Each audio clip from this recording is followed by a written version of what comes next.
अयोध्या से निकल पड़े। जीव प्राणी मात्र के कल्याण के लिए शुरू हुई उनकी इस अद्वितीय कल्याण यात्रा के प्रथम लगभग 4 महीनों में उन्होंने अयोध्या से अमरपुर, नैमिषारण्य, बरेली, नारदवन, हरिद्वार, श्रीपुर, गुप्तकाशी, त्रियोगी नारायण और गौरी कुंड आदि स्थानों से होते हुए केदारनाथ की यात्रा की।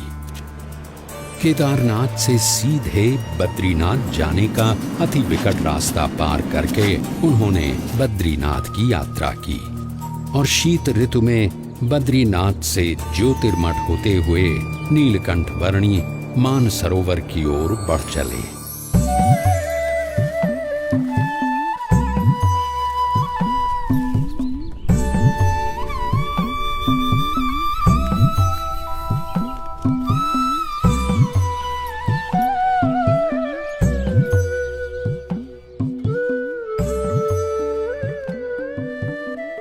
सत्यं वद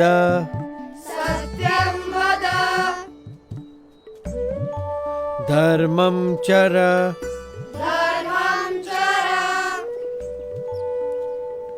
सत्यान्न प्रमदितव्यम्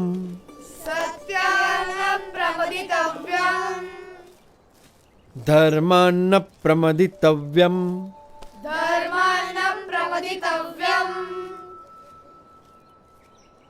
धर्म पालन, अहिंसा, सेवा, यह सब अच्छे मनुष्य जीवन के लक्षण है और इसीलिए इन सब सद्गुणों को अपनाते हुए परोपकारी जीवन जीना चाहिए।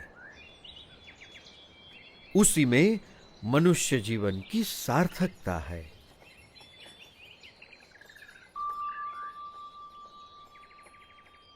बड़े ध्यान से सब सुन रहे हो।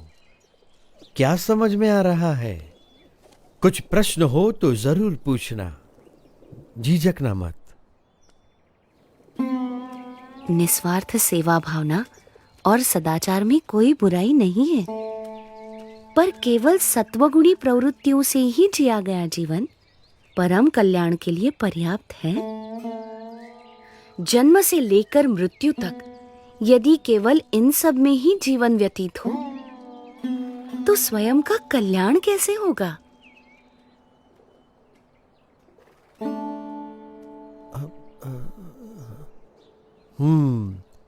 बड़े गुणी लगते हो, विद्याभ्यासी भी लगते हो और तर्क भी बहुत अच्छी तरह से प्रस्तुत कर लेते हो। तो आप ही बताओ, आपका क्या विचार है? मनुष्य को कैसा जीवन जीना चाहिए?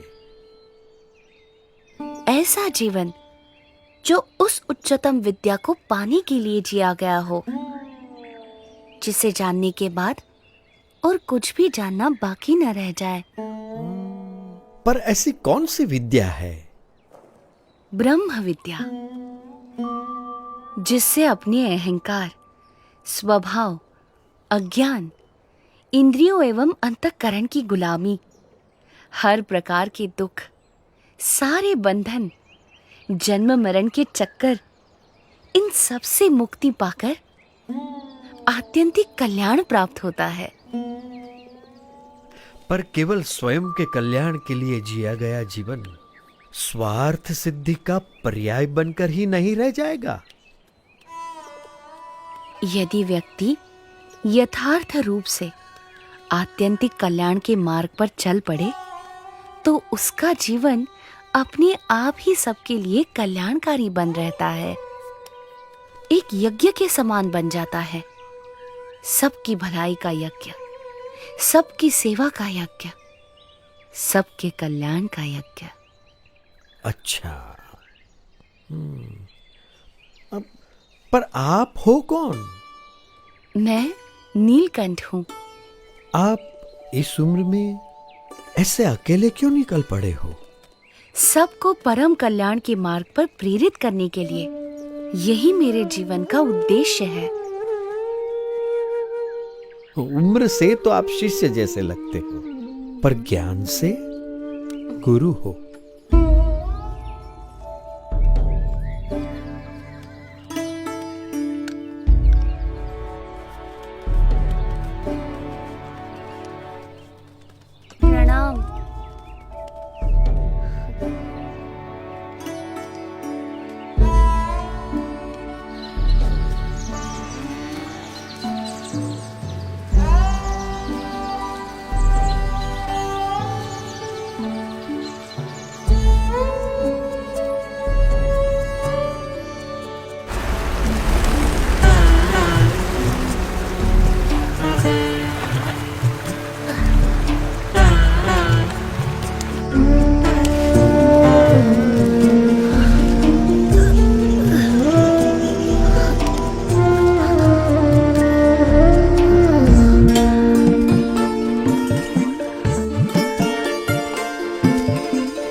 जन्म मनुष्य का दुर्लभ जानी, जो जन मुक्ति चाहवे।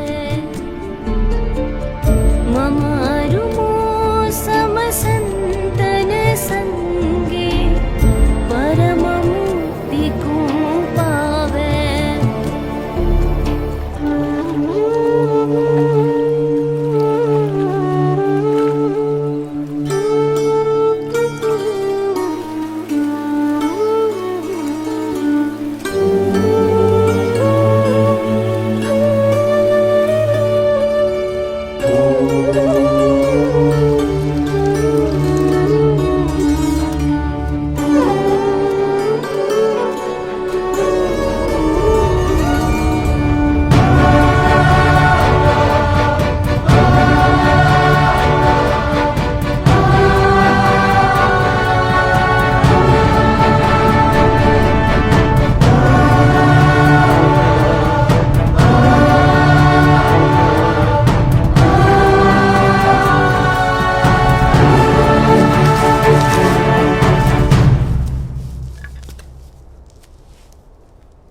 मानसरोवर जाते हुए रास्ते में नीलकंठ वर्णी पुण्यवंत तपोभूमि बद्रीवन में आए। वहां असाधारण तपश्चर्या करने का संकल्प लेकर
बद्री वन में अविरत 3 मास तक असाधारण तपश्चर्या करने के बाद भी नीलकंठ वर्णी और ऊपर मानसरोवर जाने के लिए उत्सुक थे और निश्चिंत थे। और यहाँ नीचे ज्योतिर्मठ में बद्रीनाथ मंदिर के पुजारी जी चिंतित थे। पुजारी जी, ऐसा हिमप्रपात तो हर साल शीत ऋतु में होता रहता है, आप इतने चिंतित क्यों हो गए?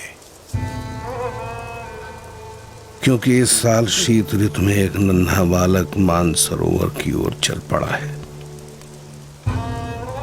हमें यहाँ इतनी संरक्षित जगह पर रहते हुए भी चिंता हो जाती है, तो उसे वहां कितनी चिंता होती होगी, कितना डर गया होगा वो। जिस भूमि पर शीत ऋतु में खड़ा रहना ही मुश्किल है, वहां अपनी यात्रा कैसे करता होगा वो। बर्फ के वीरान रेगिस्तान में केवल 11 साल का मासूम अकेला।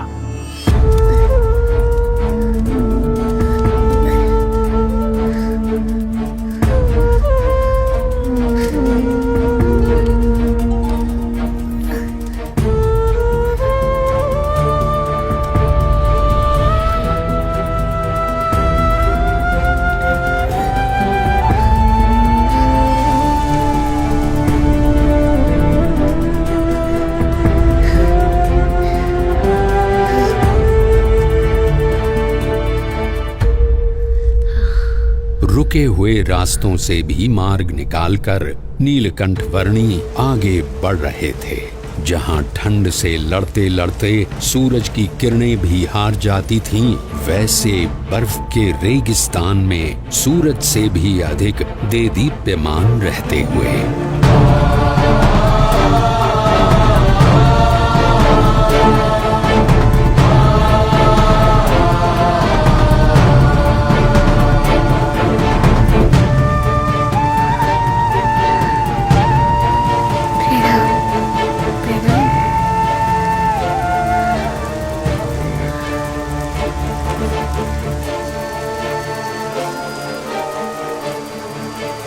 सन 1793 की शीत ऋतु के प्रारंभ में नीलकंठ वर्णी ज्योतिर्मठ से बढ़ चले थे और शीत ऋतु के बढ़ते हुए प्रभाव के साथ उनके चरण और आगे बढ़ रहे थे भारत के उत्तर में तिब्बत में स्थित मानसरोवर की ओर।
किसी भी प्रकार की आपदाओं से ऊपर उठकर अपनी यात्रा को अविरत रखने की स्वाभाविक प्रकृति के अनुसार नीलकंठ वर्णी बढ़ चले विश्व के सबसे ऊंचाई पर स्थित प्रदेश तिब्बत में।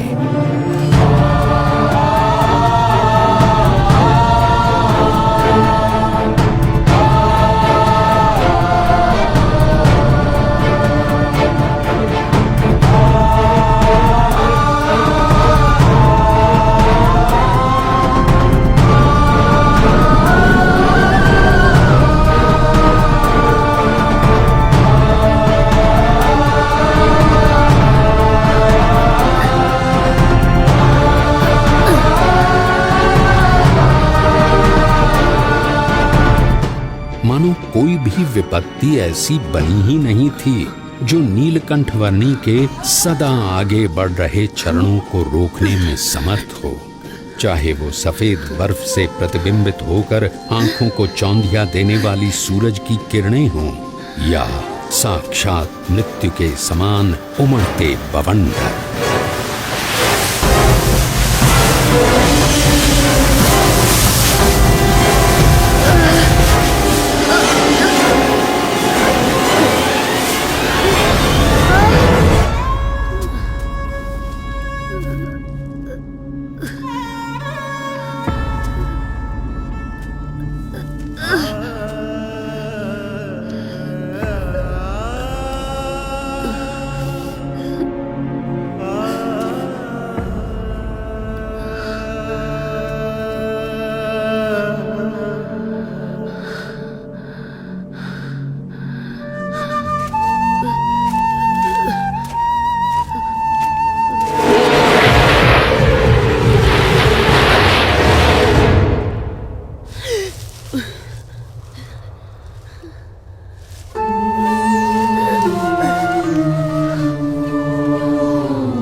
नीलकंठ वर्णी ने अपनी यात्रा को जारी रखा, हिमालय के शिखरों से भरे हुए प्रदेश तिब्बत में।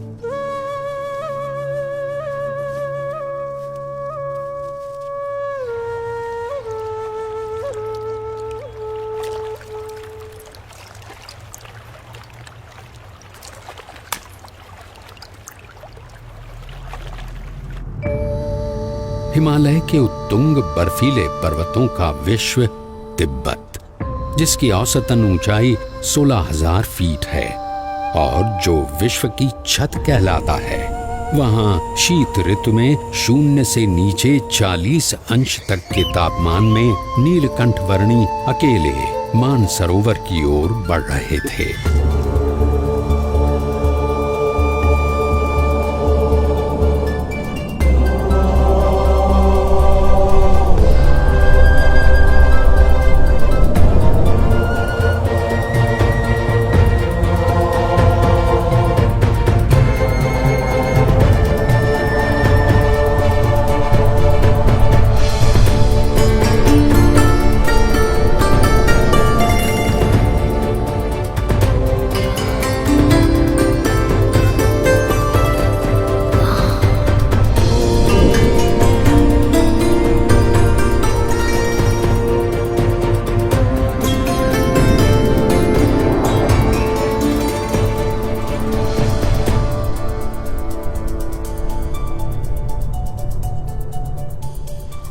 परमात्मनि यो रक्तो विरक्तो अपरमात्मनि।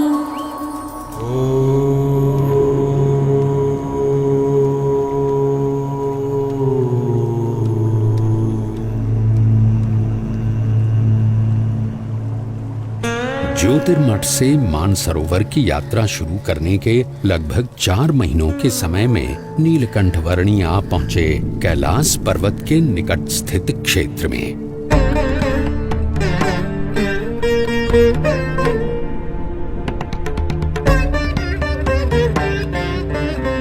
लगभग 21,700 फीट ऊंचे कैलाश पर्वत की तलहटी में राक्षस ताल सरोवर के निकट लगभग 15,000 फीट की ऊंचाई पर स्थित विश्व के सबसे ऊंचे मीठे जल के सरोवर मानसरोवर पर नीलकंठ वर्णी आ पहुंचे।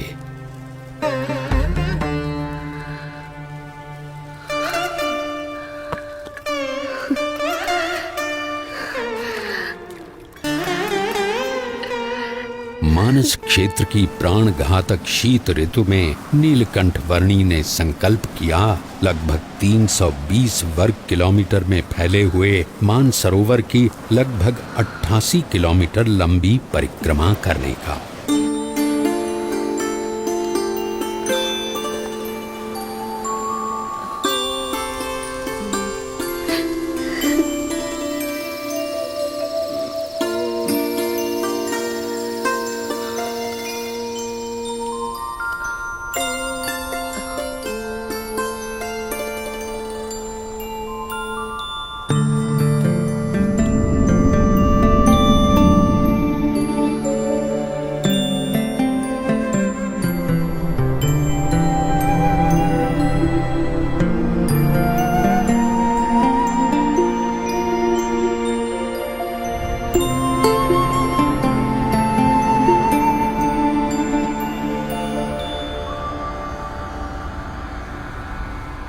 धर्म नियम और भक्ति क्रियाओं के पालन में कोई भी समझौता न करके नीलकंठ वर्णी मुमुक्षु मात्र के लिए जैसे एक उदाहरण प्रस्थापित कर रहे थे।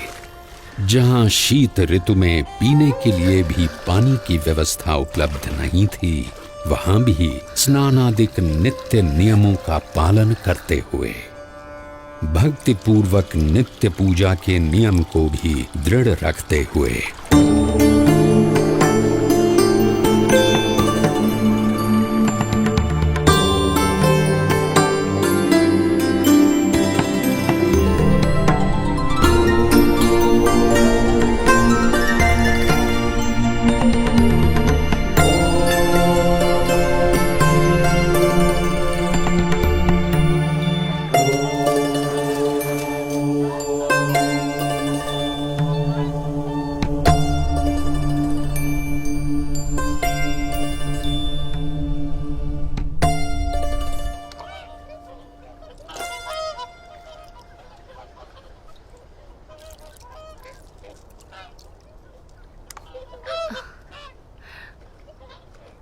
इस जन्म में आप सब हंस हैं और अगले जन्म में आप मेरे परम हंस बनेंगे।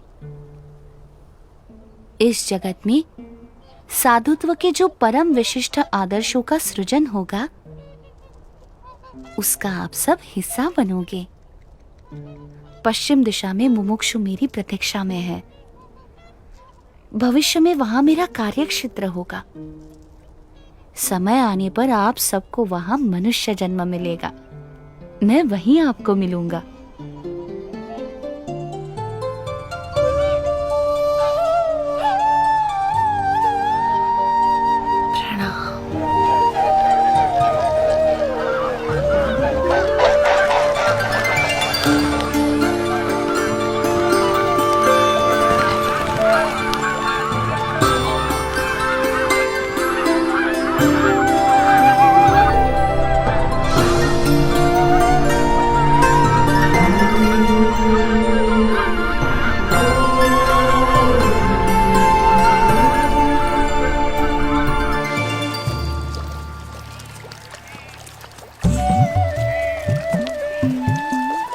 शीत ऋतु तिब्बत प्रदेश में बिताकर नीलकंठ वर्णी पुनः बद्रीनाथ जाने के लिए निकल पड़े।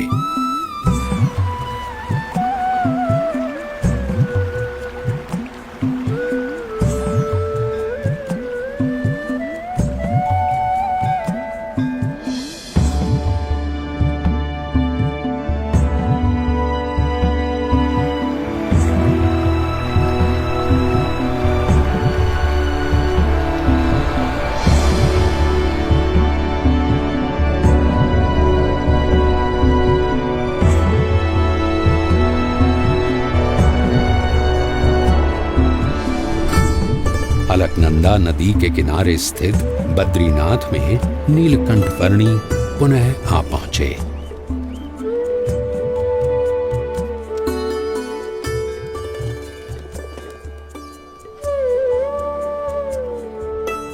जय बद्रीनाथ जी की जय बद्री विशाल, जय बद्री। ओ पुजारी जी आ गए।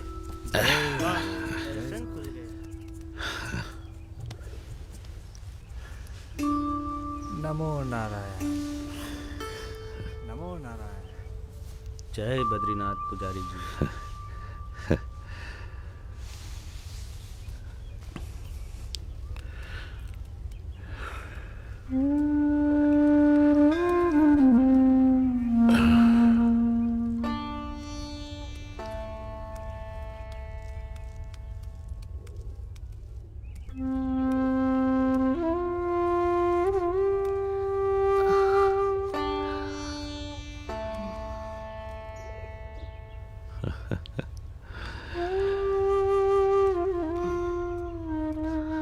नीलकंठ वर्णी,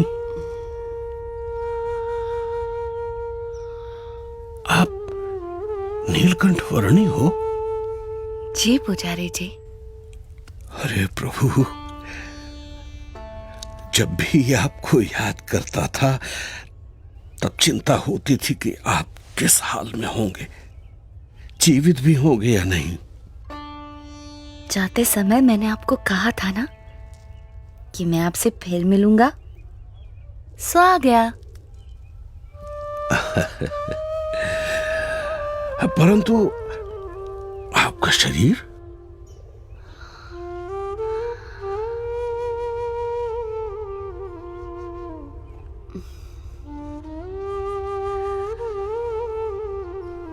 कितना दुबला पतला हो गया है। चलिए, सबसे पहले कुछ अन्न ग्रहण कर लीजिए। आइए प्रभु, पधारिए। यहां से चलिए प्रभु, इस तरफ से पधारिए।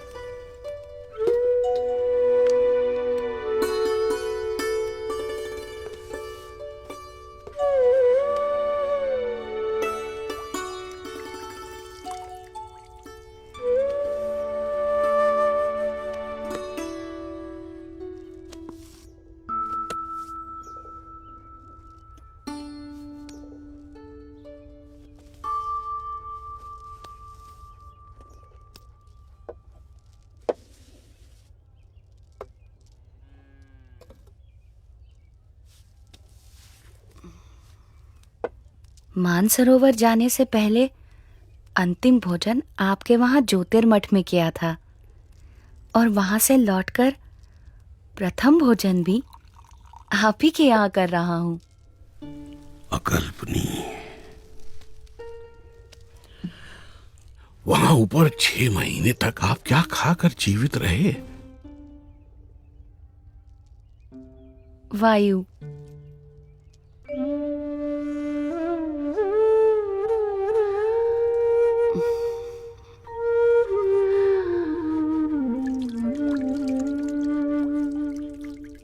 मुमुक्षुओं के भावों को परख कर उन्हें अपने संबंध से कल्याण के मार्ग पर प्रेरित करते रहने का नित्य क्रम नीलकंठ वर्णी ने अखंड रखा था। उनके साथ उनकी जगहों पर उनके ही जैसे बनकर रहते हुए इस दुर्लभ मनुष्य जीवन का उपयोग परम कल्याण के लिए होना चाहिए, नाशवंत भौतिक सुखों के लिए नहीं। और कभी प्रत्यक्ष रूप से साथ रहने का योग ना रहे तो अपनी स्मृतियों और वचनों के सहारे कल्याण के मार्ग पर चलते रहने का सुयोग करवाते हुए। प्रभु, आपने कहा था कि आपकी यात्रा कल्याण के लिए है, परंतु आपकी इतनी कष्टदायक यात्रा से किसी का कल्याण कैसे होगा? इस पृथ्वी पर जगह जगह पर अनेक मुमुक्षु हैं जो सच्चे भक्ति भाव से साधना कर रहे हैं। मुझे यात्रा करके उनसे भेंट करनी है, उन्हें कल्याण के मार्ग पर प्रेरित करना है।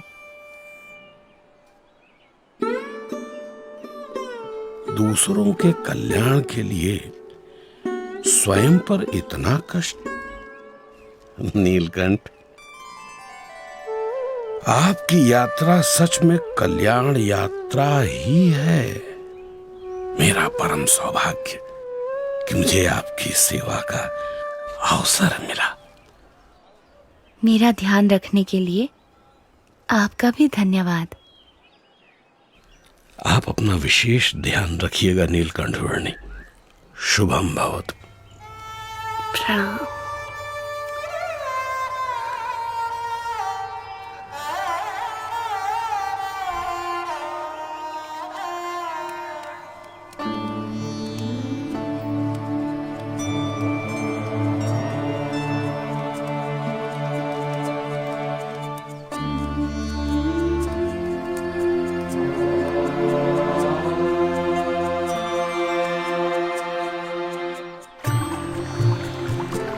गंगा के प्रवाह समान अविरत और गतिशील ऐसी अपनी कल्याण यात्रा में नीलकंठ वर्णी बद्रीनाथ से गंगोत्री जाने के लिए बढ़ चले, और वो भी कोई सीधा सादा रास्ता न चुनते हुए बद्रीनाथ से सीधे गंगोत्री जाने के अति विकट मार्ग पर बर्फ की समाधि जैसे प्रदेश में बर्फ की आंधियों, बर्फ के प्रपातों और बर्फ के तांडवों को पार करते हुए।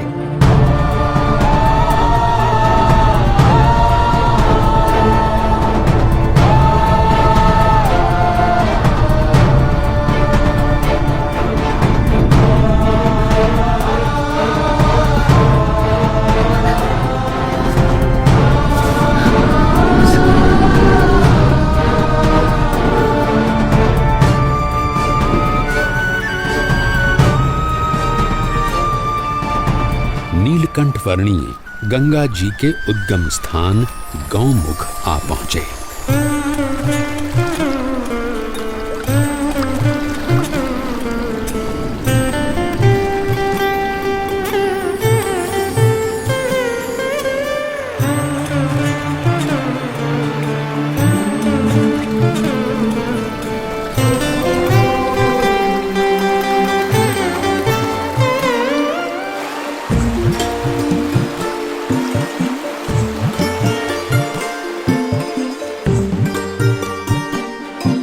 नीलकंठ वर्णी गंगोत्री आ पहुंचे और वहां से हरिद्वार आ पहुंचे। सर्वोत्कृष्ट कल्याण की प्राप्ति के लिए सच्चे गुरु के मार्गदर्शन के अनुसार दुर्लभ मनुष्य देह का उपयोग कर लेना चाहिए।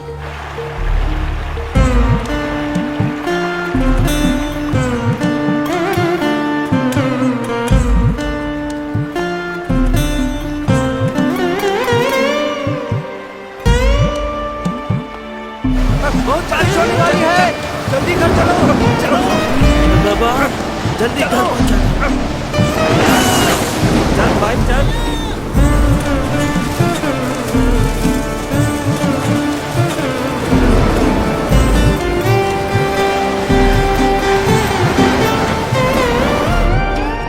नीलकंठ वर्णी आ पहुंचे अयोध्या में, जहां से लगभग 1 साल पहले उन्होंने अपनी इस कल्याण यात्रा का प्रारंभ किया था। अरे घसीदार जी कैसे हो? जिसकी गली गली में नीलकंठ वर्णी के बाल घनश्याम स्वरूप की अनेक स्मृतियों के भंडार भरे हुए थे, उस अयोध्या नगरी में सब कुछ पूर्ववत यथावत लग रहा था।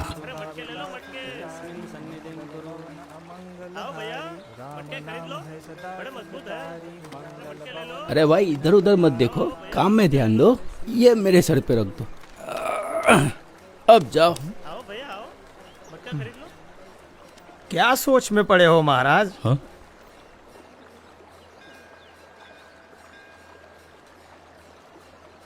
सोच रहा हूं कि ये संसार का चक्कर भी अजीब है। हर कोई अपने कारोबार में लगा पड़ा है, शायद ये सोचकर कि उनके बिना सब कुछ अटक जाएगा। पर सच तो ये है कि यहाँ एक दिन हर एक को अटक जाना है, और यहाँ से अटक कर वहां चले गए। फिर यहाँ का क्या? कुछ खास नहीं। थोड़े दिनों का विरह, थोड़ा रोना धोना, थोड़ा शोक, और उसके बाद वही उद्यम। सब कुछ यथावत, जैसे थे वैसे। किसी को किसी के होने या न होने से कुछ खास फर्क नहीं पड़ता। सब अपने अपने मसले में है। सही कहा आपने। हाँ? इंसान अपने नश्वर कार्यों में ही इतना मग्न है कि स्वयं परमात्मा भी उसके सामने प्रकट हो तो उन्हें भी पहचानने की तसदी न ले। परमात्मा सामने और प्रकट? हाँ, जब भी जीव को इस पृथ्वी पर मनुष्य देह मिलता है, तब परमात्मा किसी न किसी रूप में पृथ्वी पर जरूर प्रकट होते हैं। यदि मुमुक्षु को उनका यथार्थ प्रसंग हो तो उसकी मुक्ति का मार्ग खुल जाता है। वैसे यहाँ से मुक्तिनाथ जाने के लिए कौन सा मार्ग उचित रहेगा? बताओ भाई। यहाँ से उस तरफ वंशीपुर है, और वहाँ से उत्तर पूर्व दिशा में नीलगिरी पर्वत की ओर बढ़ते चलिए। अरे सब लोग यहाँ आ जाओ, चलो चलो, भोजन तैयार है। प्रणाम।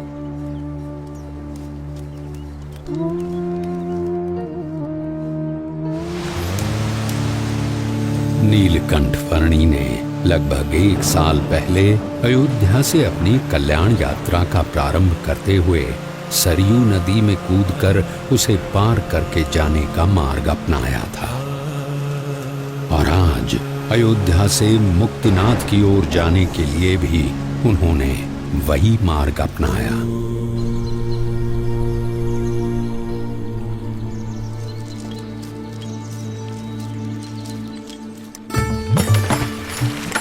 सरयू नदी को पार करके मुक्तिनाथ की ओर बढ़ चले नीलकंठ वर्णी हरैया गांव में आए। ये लीजिए, कुछ भोजन कर लीजिए वर्णी जी।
प्रणाम प्रभु। बड़ी दिव्य और असाधारण प्रतिभा है आपकी। शायद आप वही है जिनकी भक्ति हम करते हैं, जिनके आशीर्वाद से हमारा राज्य, हमारा संसार चलता है। आपके आगमन से मेरे राज्य की धरती तो पावन हो ही गई है। अब कृपया मेरे राजभवन में पधारकर उसे भी धन्य कीजिए। आपके और आपके परिवार के बलिष्ठ संस्कार हैं, इसीलिए मैं आपके वहां जरूर आऊंगा।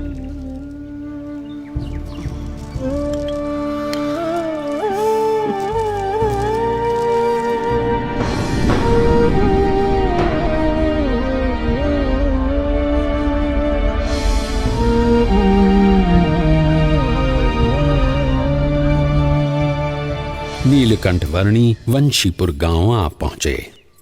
कोई कहियो रे प्रभु आवन की, कोई कहियो प्रभु आवन की, मन भावन की, प्रभु आवन की, मन भावन की, कोई कहियो रे प्रभु आवन की, कोई कहियो आपन आवे लिख नहीं भेजे, बान परी ललचावन की, आपन आवे लिख नहीं भेजे, बान परी ललचावन की। ये दो नैना कहो नहीं माने, ये दो नैना कहो नहीं माने, नदियाँ बहे जैसे सावन की, नदियाँ बहे जैसे सावन की, कोई कहियो। ये महाराज पैदल चलकर क्यों आ रहे हैं? हाँ? और घोड़े के ऊपर कौन बैठा है? देखूं तो महाराज पैदल, अवश्य ही कोई विशिष्ट अतिथि होंगे।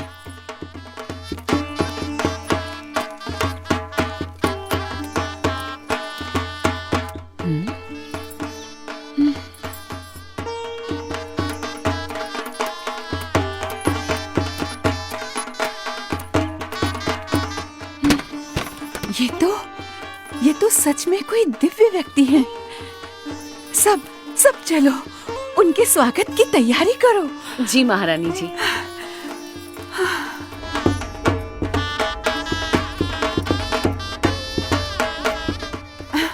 और सुनो, राजकुमारी ईला और सुशीला को भी बुला लो। जरूर महारानी जी।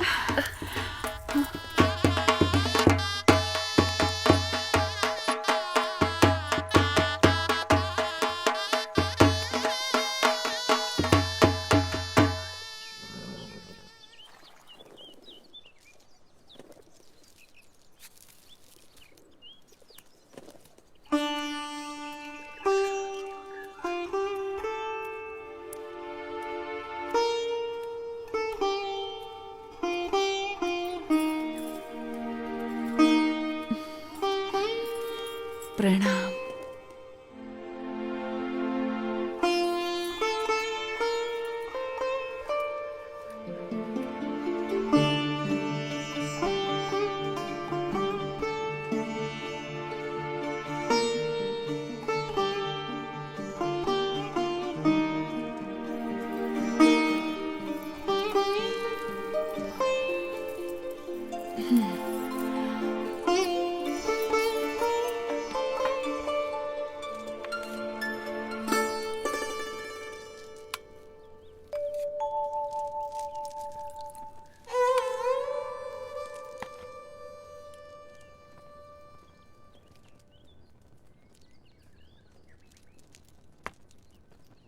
वर्णी जी, हमारे राजा धर्म पालन के आग्रही है और उसके फलस्वरूप उनके ऊपर ईश्वर की इतनी कृपा है कि उन्हें इतनी प्रतिष्ठा, इतना मान सम्मान, इतनी धन दौलत, इतना वैभव, ऐसा श्रेष्ठ भोजन, सब कुछ प्राप्त है। धर्म का संबंध केवल धन दौलत, पद प्रतिष्ठा, मान सम्मान, बाह्य वैभव और बाह्य व्यक्तित्व से नहीं, किंतु आंतरिक प्रतिभा से है।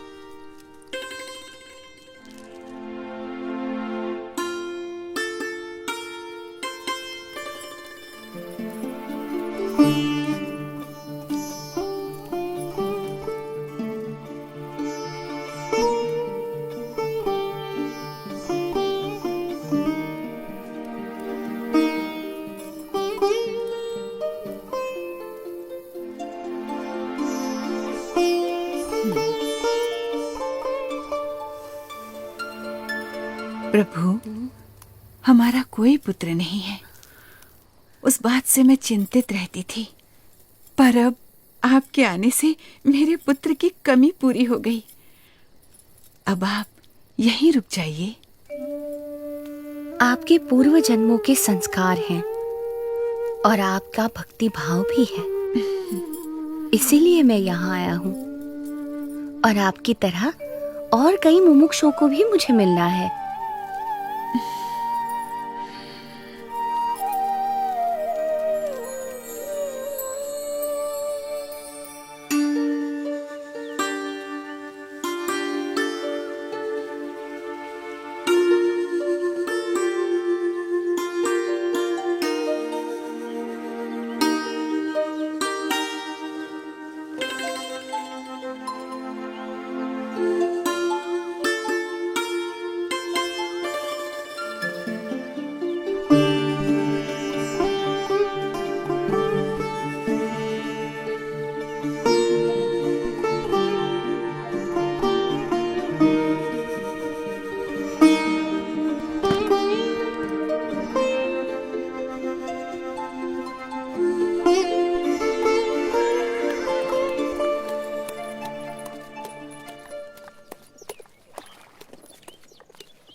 मन ही मन में बड़ा मुस्कुरा रही हो, क्या सोच रही हो? सोच रही हूँ नीलकंठ वर्णी कितने महान व्यक्ति हैं, सरल जीवन और उच्च विचार। और हमारी ईला और सुशीला भी कितने भक्तिभाव से उनकी सेवा में जुड़ गई हैं।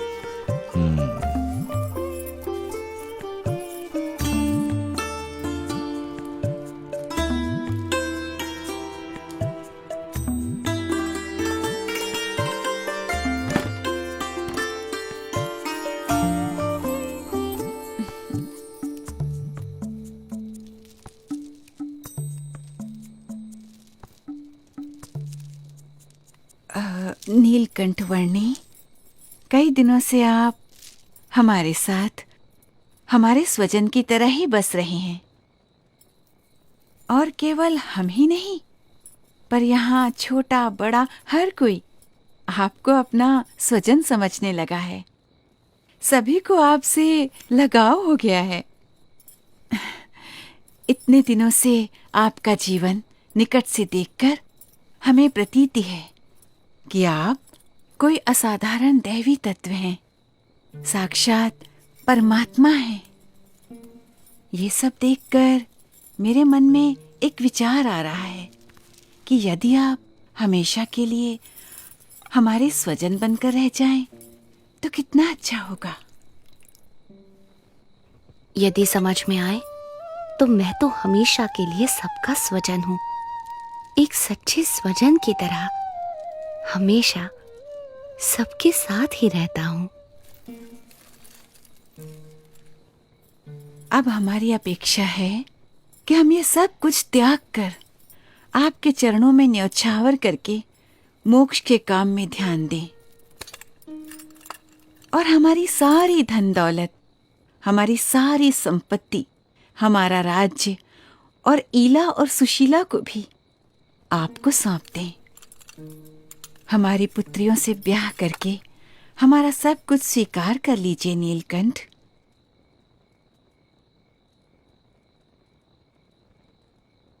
आप तो साक्षात परमात्मा हैं।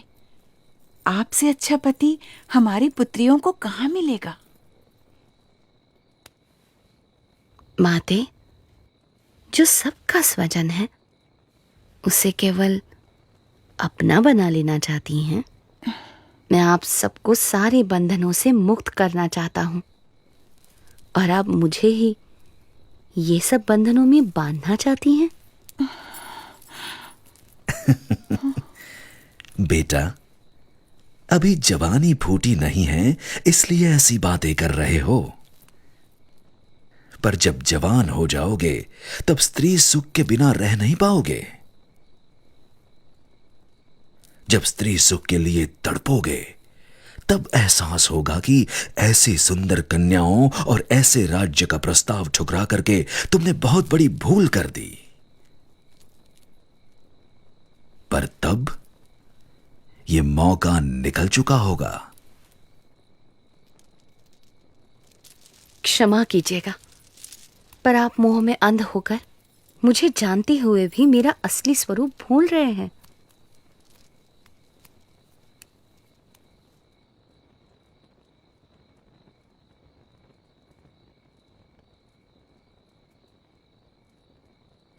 यही तो माया का प्रभाव है कि जो परमात्मा की उपस्थिति में भी आपको परमात्मा का सुख लेने नहीं देता है और ऊपर से साक्षात परमात्मा में भी माया का भाव लाकर रख देता है।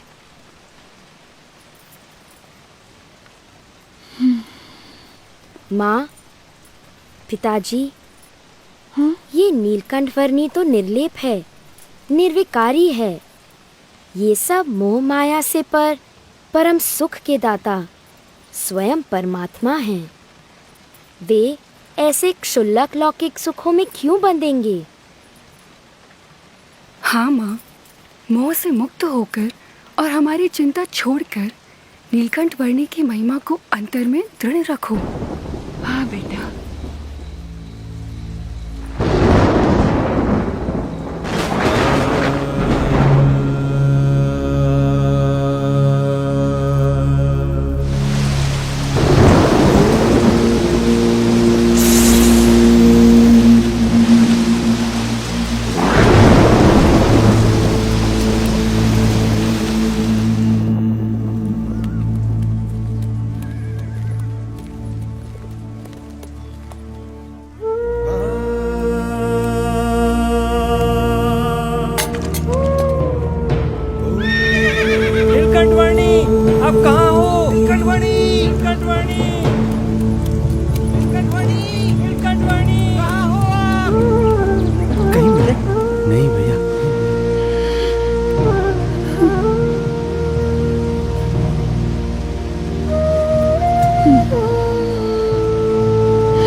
सुबह से लेकर अब तक हमने नीलकंठ वर्णी को हर दिशा में ढूंढा, पर वो कहीं नहीं मिले।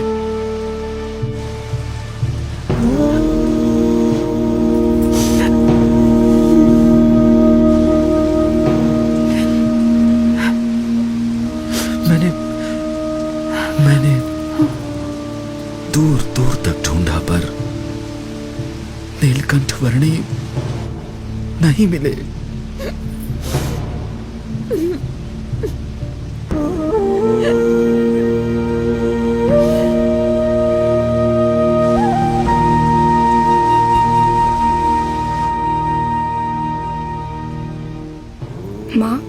वे चले तो गए हैं, पर हमें सच्ची समझ देकर गए हैं, हमारा कल्याण करके गए हैं।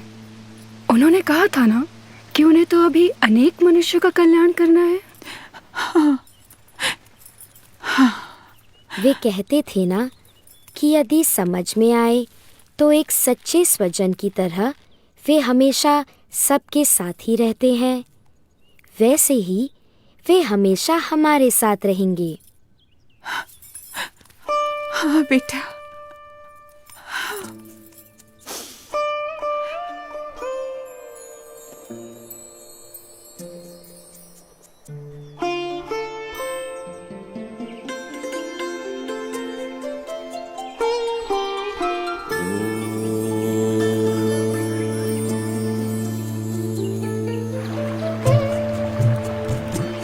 हर एक को हर बंधन से मुक्त करके परम कल्याण के मार्ग पर प्रेरित करने के लिए जिनकी ये कल्याण यात्रा थी, वो नीलकंठवर्णी किसी भी प्रकार के मायिक बंधनों में बंधकर कैसे रह सकते थे। अपनी कल्याण यात्रा को अविरत रखते हुए नीलकंठवर्णी बढ़ चले वंशीपुर से मुक्तिनाथ की ओर।